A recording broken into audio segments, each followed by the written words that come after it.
అండి. Welcome to Parvati's kitchen. Parvati's kitchen మన ఇంటి వంటకి స్వాగతం. ఈరోజు మన పార్వతీస్ కిచెన్‌లో వంకాయ కొత్తిమీర కారాన్ని ఎలా ఈజీగా ప్రిపేర్ చేసుకోవాలో ఈ వీడియోలో చూసేద్దామా? ఈ కర్రీ మీగడలాగా చాలా టేస్టీగా ఉంటుందండి. కమ్మగా బావుంటుంది. మరైతే ఈ కర్రీని ఎలా స్టార్ట్ చేయాలో చూసేద్దాం. ముందుగా ఈ కర్రీ ప్రిపేర్ చేసుకోవడం కోసం కొంచెం పేస్ట్ అనేది రెడీ చేసుకోవాలండి. ఈ పేస్ట్ రెడీ చేసుకోవడానికి ముందుగా నేను ఇక్కడ చిన్న మిక్సీ జార్ అనేది తీసుకున్నాను. ఈ మిక్సీ జార్‌లో నేను ఇక్కడ వీడియోలో చూపిస్తున్న థింగ్స్ అన్నీ యాడ్ చేయాలి. 3 వెల్లుల్లిపాయ రెమ్మలు, అలాగే ఒక 5 పచ్చిమిర్చి, ఒక పెద్ద కట్ట కొత్తిమీర కాడలతో సహా నీట్‌గా వాష్ చేసుకొని పక్కన పెట్టుకోవాలి. అలాగే ఒక టేబుల్ స్పూన్ జీలకర్ర అనేది వేసుకోవాలి. ఇవన్నీ మిక్సీ జార్‌లో వేసేసి కొంచెం వాటర్ అనేవి కొంచెం అంటే ఒక 2 టేబుల్ స్పూన్‌లు వాటర్ అనేవి యాడ్ చేసేసి నీట్‌గా మెత్తగా పేస్ట్ లాగా చేసుకొని ఆ పేస్ట్‌ని పక్కన పెట్టుకోవాలి. దీంట్లో మనం రెడ్ చిల్లీ కారం అనేది యాడ్ చేయమండి. ఎండుమిర్చి కారం అనేది యాడ్ చేయము.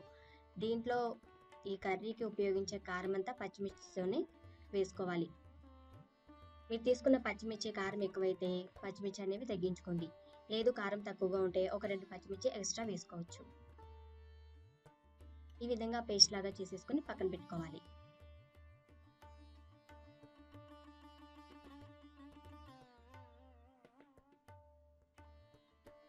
నెక్స్ట్ వచ్చేసి నేను ఇక్కడ ఒక పావు కేజీ వంకాయలు అనేవి తీసుకున్నానండి. గ్రీన్ వంకాయలు, పచ్చి వంకాయలు అనమాట. ఈ కర్రీకి లేతగా ఉండే ఏ వంకాయ అయినా సరే చాలా టేస్ట్‌గా ఉంటుంది. మనకి పొడుగ్గా ఉండే బార వంకాయలు ఉంటాయి, గుత్తి వంకాయలు ఉంటాయి. నేను ఈ వంకాయలని తీసుకున్నానండి. లేతగా ఉండేటట్లు చూసుకోవాలన్నమాట. వీటిని ఈ విధంగా కట్ చేసేసి ఉప్పు వేసేసి నీళ్ళలో వేసుకోవాలి. ఇప్పుడు మనం కర్రీని ప్రిపేర్ చేసుకోవడానికి స్టార్ట్ చేద్దాం. స్టవ్ ఆన్ చేసుకుని స్టవ్ మీద మందపాటి కడాయి అనేది పెట్టుకోవాలండి. ఈ కర్రీకి ఒక 2 టేబుల్ స్పూన్లు ఆయిల్ ఎక్కువే వేసుకోండి. నేను ఇక్కడ 4 టేబుల్ స్పూన్లు ఆయిల్ అనేది వేశాను. ఒక అర టేబుల్ స్పూన్ జీలకర్ర, ఒక అర టేబుల్ స్పూన్ ఆవాలు, కొంచెం కరివేపాకు. ఆవాలు, జీలకర్ర చిటపటలాడేంత వరకు ఫ్రై చేసుకోవాలి. నెక్స్ట్ వచ్చేసి మనం కట్ చేసి పెట్టుకున్న వంకాయల్ని వేసేసుకోవాలి. కొంచెం పసుపు, కొంచెం ఉప్పు ఇవి 2 యాడ్ చేసేసి ఒకసారి బాగా మిక్స్ చేసుకోవాలి. ఉప్పు వేయడం వల్ల వంకాయలు అనేవి చాలా త్వరగా మగ్గిపోతాయి. చూసారు కదండి, వంకాయలు మనకి ఈ విధంగా సాఫ్ట్‌గా తయారవుతాయి. ఇప్పుడు మనం పేస్ట్ చేసుకున్న కొత్తిమీర కారాన్ని యాడ్ చేసేసుకోవాలి. ఈ కొత్తిమీర కారం యాడ్ చేసిన తర్వాత వంకాయలు, ఈ కారం బాగా మిక్స్ చేసేసి బాగా కారం అనేది వంకాయలకి పట్టేటట్లుగా ఒక నిమిషం పాటు మూత పెట్టేసుకొని కుక్ చేసుకోవాలి. ఆయిల్ పైకి తేలేంత వరకు కుక్ చేసుకోవాలండి. చూసారు కదా, ఈ స్టేజ్‌లో మనం కొన్ని వాటర్ అనేవి యాడ్ చేసుకోవాలి. నేను ఇక్కడ ఒక అర గ్లాస్ వాటర్, ఒక చిన్న కప్పు వాటర్ అనేవి యాడ్ చేశాను.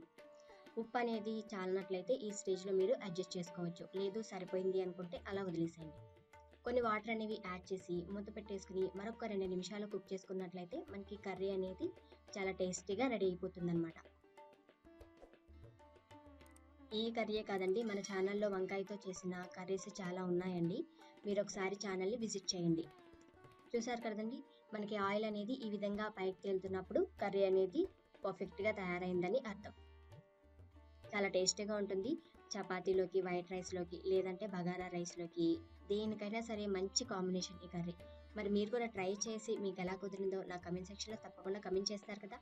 ఈ వీడియో మీకు నచ్చినట్లయితే ఒక లైక్ చేయండి, షేర్ చేయండి, సబ్స్క్రైబ్ చేయండి. మరిన్ని ఇలాంటి వీడియోస్ కోసం పార్వతీస్ కిచెన్ మన ఇంటి వంట ఛానల్‌ని సబ్స్క్రైబ్ చేసుకోండి. Thank you for watching.